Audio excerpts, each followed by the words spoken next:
नमस्कार. घरगुती भोजन या चॅनलमध्ये तुम्हा सर्वांचं अगदी मनापासून स्वागत आहे. आज आपण मुगाच्या डाळीपासून अगदी 10 मिनिटांमध्ये तयार होणारा पौष्टिक असा नाश्ता बनवणार आहोत. चला तर मग रेसिपीला सुरुवात करूया. तत्पूर्वी तुम्ही जर आपल्या चॅनलवर नवीन असाल तर चॅनलला नक्की सबस्क्राईब करा. तर सर्वप्रथम आपल्याला इथं 1 वाटी डाळ 2 तास अगोदरच भिजवून घ्यायची आहे. यानंतर यामधलं पाणी काढून टाकू आणि एका मिक्सरच्या भांड्यामध्ये ही डाळ टाकून घेऊया. यामध्ये 2 हिरव्या मिरच्या टाकायच्या आहेत आणि 2 चमचे पाणी टाकूया आणि आता हे आपण मिक्सरला बारीक असं दळून घेऊया. तर इथे बघू शकता याचं आपण छान असं बॅटर बनवून घेतलेलं आहे. हे एका मिक्सिंग बाउलमध्ये काढून घेऊया.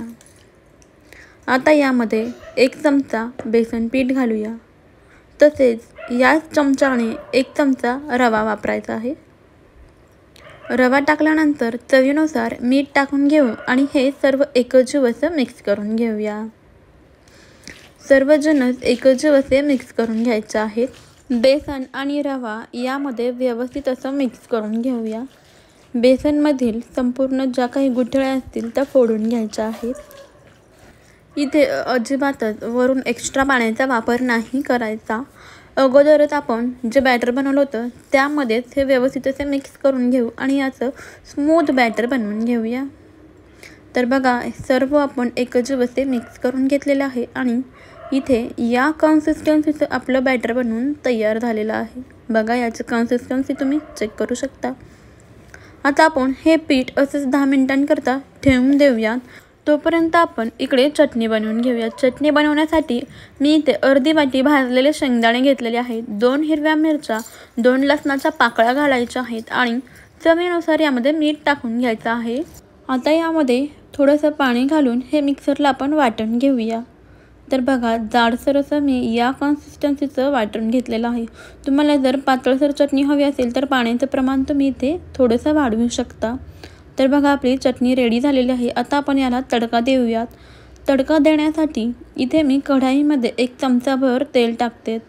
तेल कडकडीत असं गरम झालं की यामध्ये अर्धा चमचा मोहरी घालूयात. मोहरी छान अशी तडतडू द्यायची. मोहरी तडतडलेली आहे. आता आपण तयार केलेल्या चटणीमध्ये टाकूया. गरमागरम असा तडका या चटणीवरती टाकूया आणि व्यवस्थित असं मिक्स करून घेऊया. तर बघा अगदी चमचमीत चटकदार अशी आपली ते शेंगदाण्याची चटणी तयार झालेली आहे. कन्सिस्टन्सी इथे तुम्ही तुमच्या आवडीनुसार ठेवू शकता. चला चटणी रेडी झालेली आहे. आता आपण हे जे मुगाचं आपलं बॅटर भिजलेलं आहे याचे आपण डोसे बनवून घेणार आहोत. तर इथे मी तवा गॅसवरती गरम करायला ठेवलं होतं. तवा गरम झाला की यामध्ये थोडंसं पाणी शिंपडून ते एका कॉटनच्या कपड्याने पुसून घेऊयात. म्हणजे तव्याचं टेम्परेचर परफेक्ट राहतं. आता आपण पॅनवरती थोडंसं तेल टाकून घेऊया आणि यावरती आपण डोसा पसरवून घेऊया. तुम्हाला हवं असेल पातळ जाडसर असे तुम्ही याचे डोसे बनवू शकता.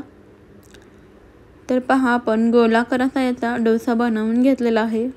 हा डोसा आपल्याला भाजताना गॅसची फ्लेम ही जास्त म्हणजेच हाय ठेवायची आहे.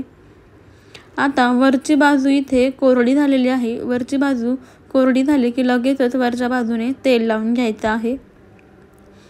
तर बघा डोसा खालून देखील अगदी ब्राऊनसर असा होत चाललेला आहे. आता आपण हा डोसा काढून घेऊया. तर बघू शकता मी याची खालची बाजू मोकळी केलेली आहे. तर डोसा अगदी जाळीदार असा झालेला आहे आणि क्रिस्पी देखील झालेला आहे. आपण हा डोसा रोल करून काढून घेऊया. तर बघा डोसा अगदी जाळीदार तसेच क्रिस्पी देखील झालेला आहे.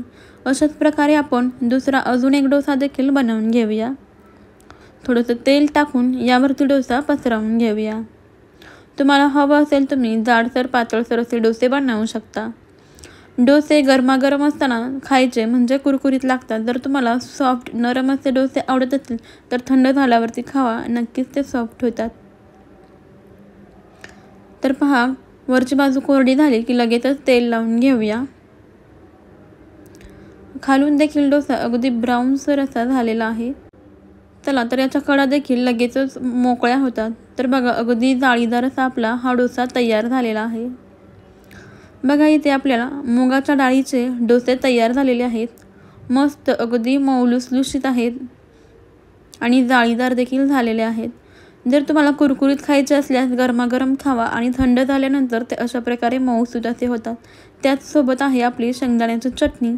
तर तुम्ही सकाळच्या धावपळीमध्ये अगदी 10 मिनिटांमध्ये हा नाश्ता तुम्ही बनवू शकता. तसेच लहान मुलांना तुम्ही टिफिनमध्ये देखील हा पौष्टिक असा नाश्ता देऊ शकता. मस्त आणि झटपट प्रोटीनने भरपूर अशी ही रेसिपी आहे. रेसिपी आवडली असल्यास नक्की लाईक करा. सोबतच आपल्या चॅनलला सबस्क्राईब करा आणि व्हिडिओ कसा वाटला ते मला कॉमेंटमध्ये नक्की कळवा. भेटूया अशाच पुढच्या छान चमचमीत आणि नवनवीन रेसिपीमध्ये. व्हिडिओ आवडल्यास लाईक करा आणि सबस्क्राईब करायला अजिबातच विसरू नका. सोबतच बेल आयकॉन देखील प्रेस करा.